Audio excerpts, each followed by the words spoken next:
খাজা বাবারে খাজা বাবা কইলে এক শ্রেণীর মানুষের যে কলজাত লাগে হো নিজের বাপরে সারা বলে অন্য করে বাপ ডাউন যেত না।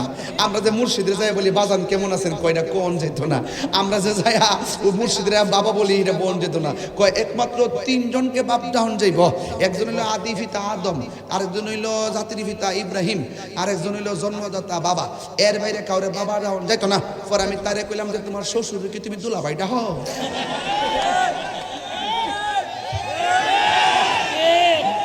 তাহিরি সারা কে কইতে পারবো? সাহস আছে কইতো বেটা কার লগে দলিল মারাও, মুখ সামনে কথা কও। দোকানে যাই দেখো বাবা জর্দা আসিনি, বাবা জর্দা আসিনি, বাবা জর্দা জর্দারে বাপ ডাকতে মজা লাগে। আর এমতা দয়া মুর্শিদের যিনি আমার অভিভাবক, মুর্শিদ মানে কি অভিভাবক। স্যার আমরা স্যারের কাছে পড়ছি, স্যার কি পিতৃ সমতুল্য না? স্যার আমরা বাজান কই না, খালুর আমরা বাজান কই না, ছোট ছোট বাচ্চাদেরকে মহব্বত করে বাজান কই না? ফাউ ফাউ দরবার লাগায়া আমাদেরকে ভাগাভাগি করে।